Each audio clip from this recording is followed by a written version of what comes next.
Votre attention s'il vous plaît. Cet élément est en français. Contactez-nous pour savoir s'il est aussi disponible en la langue de votre préférence. Veuillez aussi noter qu'il est en audio uniquement. Dépourvu de ce fait d'image originaire. À présent, nous vous convions à suivre, depuis christequality.com et evangileeternel.com, la rubrique Bible mot à mot, ou l'explication prophétique de toute la Bible, livre par livre, chapitre par chapitre, verset par verset, mot à mot. Elle est présentée aujourd'hui par le Dr Jean-Pierre Moubenga, ministre de l'Évangile éternel. Tous les enseignements du Dr Jean-Pierre Moubenga sont disponibles sur christequality.com/jpmoubenga.html. Bonne édification au nom de notre commun Seigneur et Dieu Jésus-Christ. Amen. Akaz abandonne l'autel d'Israël pour aller convoiter l'autel de Damas et l'importer en Israël. C'est ça la destruction du culte. C'est ça, c'est le temps ici. Tu vois le temps que nous vivons dans la prophétie. Ici, Akaz est en relation avec Pélézer, le roi d'Assyrie. Il y a une alliance. C'est comme Akab avec Jézabel. C'est le temps où il y a ce mariage diabolique. C'est une alliance. Israël, il est dans les désordres. Dans l'alliance avec des démons. C'est ce temps ici. Et jusqu'à ce que Élie retournera là-bas. C'est alors qu'il va faire quoi? Il va rétablir. Ce qui est tombé là-bas va se rétablir. Voilà pourquoi même là-bas je vous ai insisté. J'ai insisté sur Matthieu 8. Qui dit que le contexte de Matthieu 8 n'est pas placé dans le millénium. Pour dire que c'est la table d'Abraham, d'Isaac et de Jacob, c'est le millénium. Non. La table d'Abraham est déjà c'est ça le respect des Écritures. Dans cette écriture-là, c'est maintenant. À ce moment ici, Akaz est en train de coopérer avec les Assyriens. Il est hors le plan. C'est Israël dans cela. C'est pourquoi on dit les fils, pendant que nous sommes en train de jouir avec cette table qui apparemment n'était pas nôtre, parce que physiquement nous ne sommes pas les enfants d'Abraham. Mais les fils du royaume, eux, se retrouvent là-bas. Ils coopèrent avec les Assyriens. Et puis il se minimise, il est devenu, il se dépouille de lui-même, il dit à l'Assyrien, il dit à l'Assyrien quoi? Il dit à l'Assyrien, papa, je suis ton fils. Il dit à l'Assyrien qu'il est le roi d'Israël et être fils d'un païen, d'un incirconcis. Et il lui dit encore que je suis ton serviteur. Et c'est la Syrie.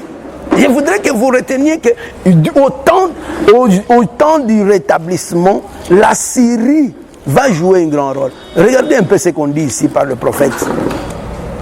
Le prophète.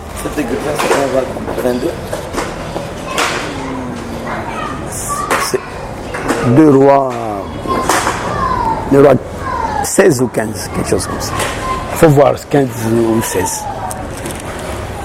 Mais je voulais que vous lisiez Osée 14.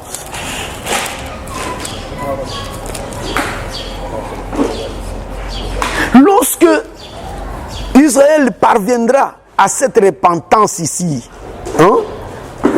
repentez-vous, convertissez-vous. De Acte 3, la repentance va consister aussi à dire tu as trouvé ça? Tu es chez Osée. Mais trouve aussi parce que le nom de Pélézer, il m'échappe un peu. j'oublie ça un peu, c'est 16, hein, 2 Rois 16. C'est Tiglath-Pileser. Pileser plutôt. Tiglath-Pileser. Cet homme ici, c'est un Assyrien. Et quand on dit repentez-vous, regarde les termes de leur repentance. Osée 14.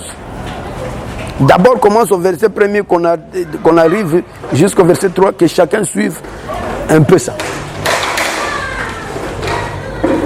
Ce sont des versets clés, petits, mais clés pour la bonne compréhension de la prophétie. Osée 14, 1, 2, 3.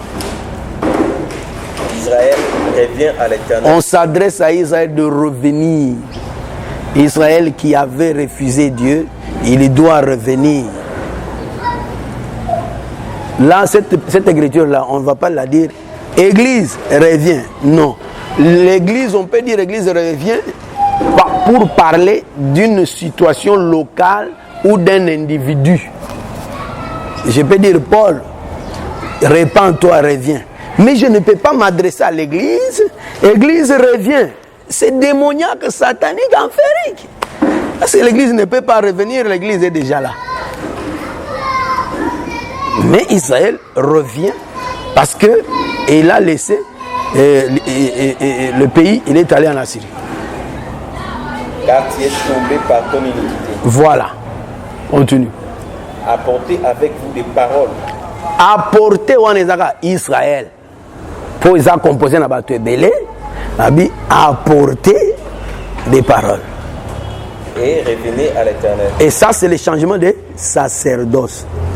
Au lieu d'apporter des bêtes, apporter des paroles. Est-ce que vous me suivez? Oui. Au lieu d'apporter les bœufs doivent maintenant sortir de la bouche. Et cette chose-là, nous aussi nous la vivons aujourd'hui dans Hébreux chapitre 13, verset 15. Cette prière ici. Nous la vivons autrement. Mais la circonstance d'Israël est comme cela. Continue. Dites-lui, pardonne toutes les iniquités. Voilà.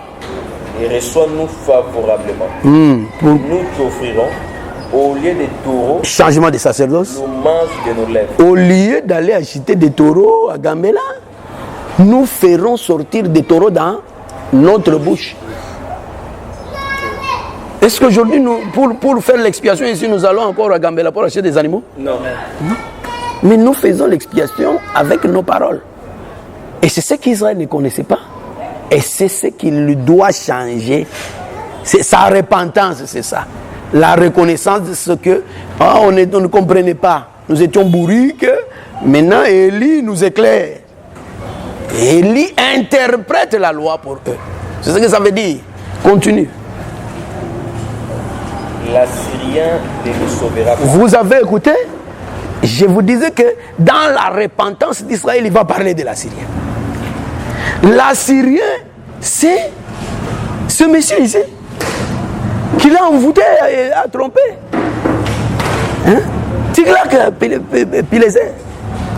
L'Assyrien ne nous sauvera pas parce qu'il croyait que j'ai peur, la guerre m'arrive, les Syriens m'attaquent. Comme les Syriens m'attaquent, en tout cas, ils vont me tuer. Alors, papa Tiglath, toi tu es fort, tu as beaucoup de chars, viens m'aider. C'est la peur qui a fait ça. Quelle peur? La peur de la mort. Qui a fait qu'Israël ait maintenant les alliances avec Tiglath ici. Tiglath, c'est toutes ces choses ici que vous voyez. C'est lui, Tiglath-Pileser. Et dans sa repentance, tu dois reconnaître que je m'étais trompé. L'Assyrien, je brise l'alliance avec Tiglath. Et c'est sa repentance. L'Assyrien ne nous sauvera pas. Il va ôter sa peur. Il va reconnaître que pas ça. Continue. Nous ne monterons pas sur les chevaux. Ce qui l'a amené là-bas, c'était la montée sur le cheval. La montée sur le cheval, c'est Ésaïe 30 qui explique Exode 19. Ésaïe 30, verset 16, qui explique Exode 19. Lorsque Moïse vient de la montagne, il dit, voilà les paroles que l'Éternel vous a adressées. Au lieu de raisonner, Israël s'est précipité, il a dit, nous ferons tout ce que l'Éternel a dit de faire. Il a fait une alliance avec condition avec l'Éternel, comme s'ils étaient forts d'appliquer ça. Alors qu'il fallait reconnaître que nous sommes incapables d'appliquer la loi sans toi. Viens nous aider. C'est ça, les termes de l'alliance de Moïse. Fournir les efforts pour parvenir. Soi-même. Et ils comprendront que nous ne monterons plus sur les chevaux. Nous ne serons plus pressés. Il va dire, nous attendrons les secours de Dieu en silence. Si on ne veut pas, parce qu'il a dit dans Ésaïe 30 que c'est dans la tranquillité et dans le repos que viendra votre salut. Mais vous avez dit non, nous prendrons la course à cheval. Et ici, il se répand de ça. Il dit, papa, nous avons reconnu que notre force ne nous amènera à rien. Cette force, c'est ça le cheval là. Ils doivent se repentir de l'Assyrien, ils doivent se repentir du cheval. Ils doivent dire qu'on ne va plus monter sur le cheval. On ne va plus fournir notre propre. Nous n'espérerons plus à notre force, dans notre chair. Nous allons attendre ton secours. C'est là où nous insistons aujourd'hui. Que même si vous êtes fatigué, n'abandonnez pas. Persévérez. Acceptez quelques injustices, quelques souffrances, parce que c'est un petit temps. Et c'est le chemin que Dieu nous a amené. Mais si vous voulez la facilité, là vous allez monter sur le cheval. Et quand vous monterez sur le cheval, vous penserez aller vite, mais vous serez le dernier. C'est pourquoi il est écrit, les premiers seront les derniers. Et c'est encore la prophétie. Hein? Est-ce que c'est clair? Donc, ils vont se repentir de l'Assyrien. Tiglath-Pileser, ils vont se repentir d'avoir emprunté le cheval. Israël, Tangoazo, Kati sa mer rouge, Amatagi Nampundate. Il marchait à pied. Mais bateau Wazagi Nampunda, Wazagi Nasimanae. Bateau qui est? Mais quand tu prends le cheval de Pharaon va t'atteindre. Il sera plus léger que toi. Cela veut dire pratiquement, même doctrinalement, que si tu au salaka makambo pour babetelo maboko ozo sala ozo kanisa ke makasi nonde ko sala nzamba ko confondre yo. Dieu va te confondre. Accepte que les gens se moquent de toi et Dieu va t'élever, il va te justifier. Amen. L'Écriture dit, c'est Dieu qui justifie. Ce n'est pas à toi de te justifier toi-même.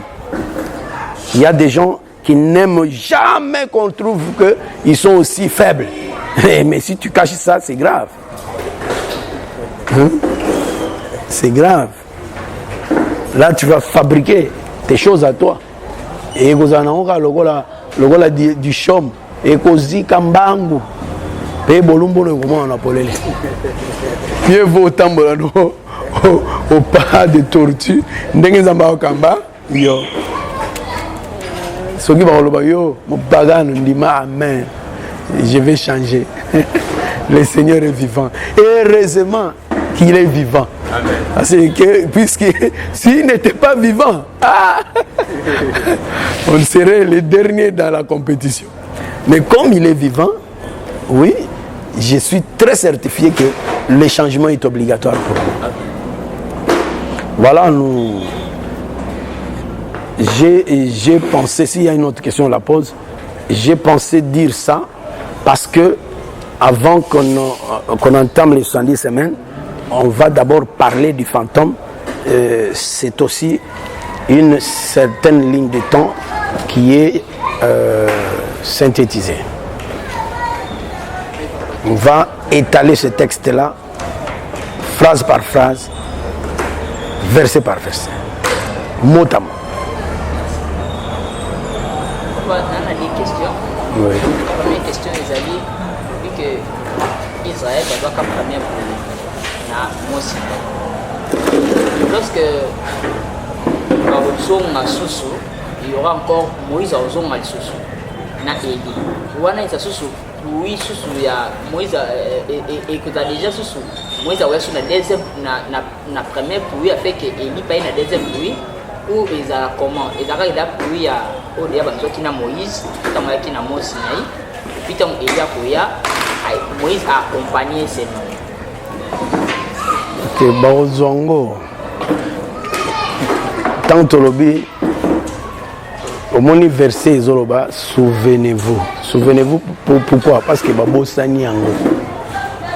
Même la pluie de la première saison, la Babo Gangos, il nage dans les préceptes des traditions humaines.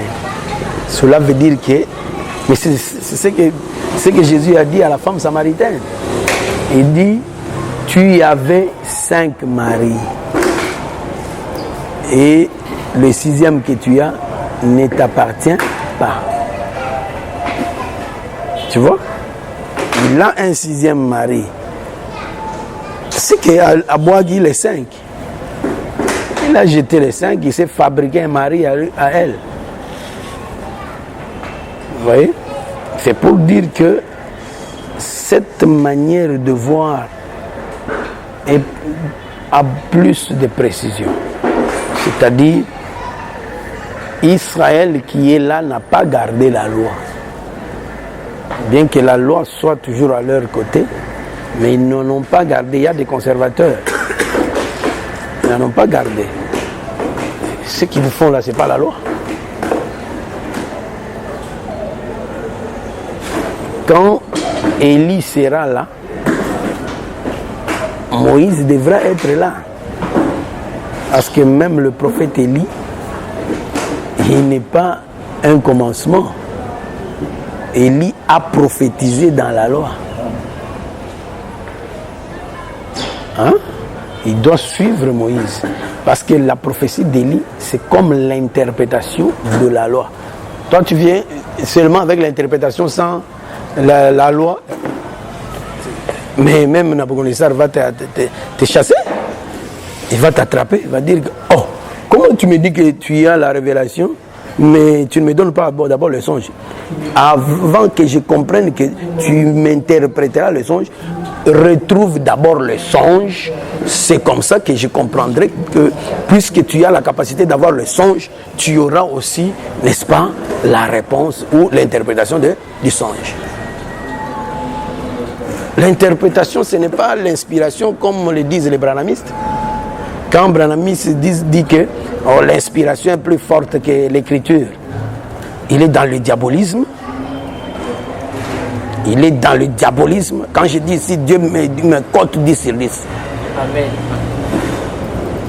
Parce que l'inspiration, tout le monde peut avoir l'inspiration. Nos grands-pères ont des inspirations. Et l'inspiration est différente de l'esprit qui est dans la lettre. Mais l'esprit là vient aussi par l'inspiration. Mais ce n'est pas toute inspiration. Non.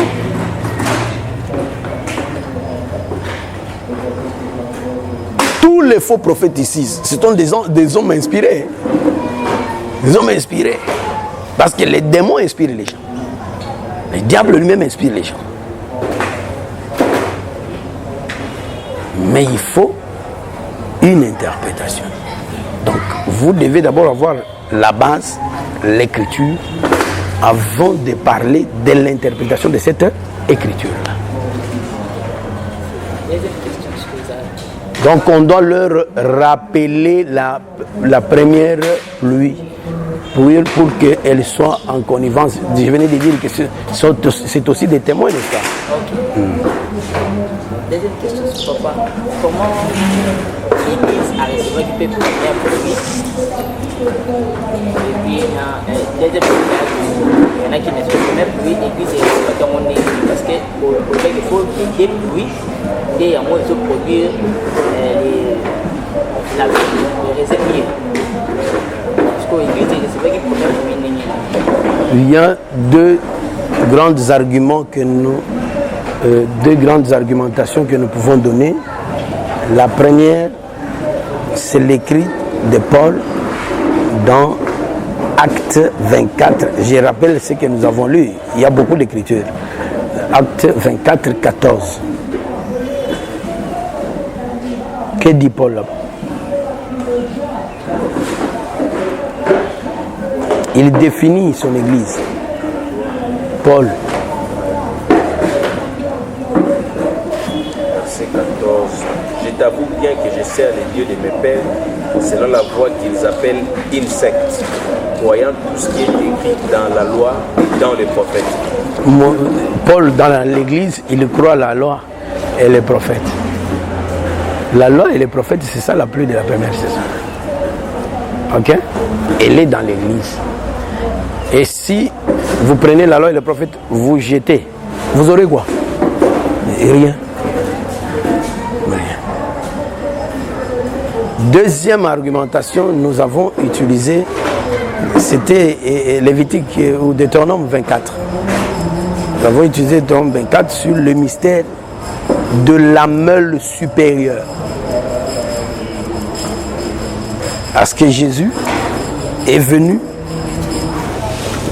comme une meule supérieure. Mais meule les amabanga, les anetili-bokana, mututa. Hein, mademoiselle? Motuta, c'est la meule supérieure. Liboka, c'est la meule inférieure. Meule inférieure, ce que vous avez dans Liboka, vous avez dit ego tutama. Et là, vous avez motuta. Il y a un des tutaka, et ils ont comme une poussière pour ça. Vous voyez? Donc, c'est la fonction de la meule supérieure.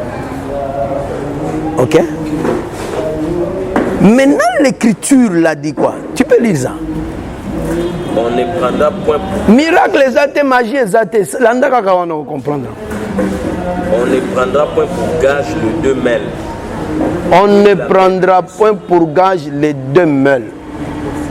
Ceux qui ont eu deux mêles, au privé, n'ont quoi? La vie. Elle continue d'avoir la phrase. On ne prendra point pour gage les deux mêles. Hein? Ni la mêle de dessus. Ni la mêle de dessus. Car ce serait prendre pour gage la vie. Est-ce que vous avez compris? On dit ceci. Deux mêles, ce qu'on a eu en gros, gage. C'est qu'on privé de gonayo, vie. Et zandenge morona ce qu'on a eu, il y a l'icolo. Au privé, pégaga, vie. Donc ça veut dire que le mystère de la mêle supérieure, c'est que mêle supérieure est tambola kakana mêle inférieure. Et il y a un des maloboy nani na bukoni sara zolo banaba au magicien. Et dit vous voulez me dire que vous m'amenez la mêle supérieure. Mais pour que je croie que vous avez la capacité de m'amener la mêle supérieure, commencez par me donner la mêle inférieure. Parce que la mêle inférieure, c'est la loi. C'est ça la pluie de la première saison. Mais la mêle supérieure, c'est la grâce qui est l'interprétation. L'interprétation. Zéro. Il faut l'interprétation de la loi. Donc, la loi. Donc, ces deux raisons suffisent pour faire comprendre que aujourd'hui, nous avons la présence de Moïse et la présence d'Élie. Mais les circonstances sont différentes. C'est ce qui tue les gens, non seulement les gens d'Abraham, même chez nous. Avec Apocalypse chapitre 12. Lorsque les gens veulent penser que lorsqu'on parle des deux ailes de l'aigle, c'est exclusivement deux individus comme ça. C'est faux, diabolique. Ce sont deux individus dans la circonstance d'Israël, mais ce sont les esprits qui travaillent avec les ministres dans la circonstance de l'Église. Ok.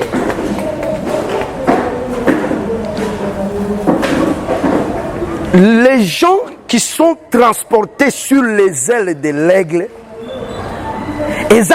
Israël était. Israël le fera en son temps, puisque les circonstances différentes de notre circonstance. Notre circonstance, c'est quoi? C'est Christ dans le ministère. Il marche toujours avec Moïse et Élie.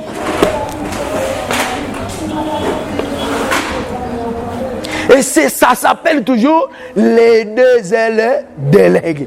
Parce que quitter l'Égypte, conversion nabisoa, oko limbo lango peka kezali, tolongo Égypte to kende Canaan.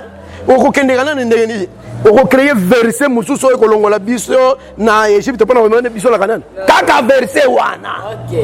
Oyo balobi ke to memami na mapapo ya mpongo. Et les gens qui ne voient pas, qui n'ont pas coopéré avec Jésus, ce sont des gens qui acclament des choses comme ça. Voilà pourquoi même l'évangile devient un peu profané. Écoutez frère, bien, mais soko baki c'est loco, tu ne vivras pas. Tu ne vivras pas la vie de Dieu. On Soukala où Dieu a dit. Et arrête tout. Ce qui pense en bas, c'est portion. Tu as la portion. Tu es souka ohan. Yo kapé mo sou soate yo.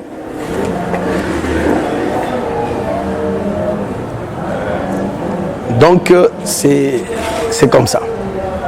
Je crois que j'ai répondu à ta question. Oui. Et que Dieu vous bénisse. On doit s'apprêter à autre chose maintenant. Nous allons remercier le Seigneur pour la portion d'aujourd'hui.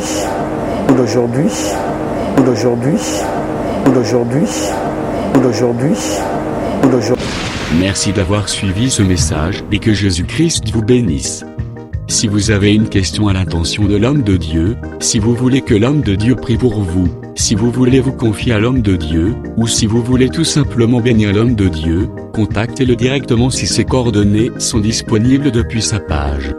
Sinon, contactez-nous et nous lui transmettrons vos préoccupations. N'oubliez pas de faire un tour à notre page évangélisation pour voir en quoi vous pouvez vous rendre utile à Christ par cette œuvre. Que Dieu vous bénisse tous. Amen. ChristQuality.com. Les cieux en un clic de la souris. Évangile-éternel.com. Le site de l'Évangile éternel. ChristQuality Fondation, équilibrer la manne ramassée dans le désert de sorte que chacun ait un le même.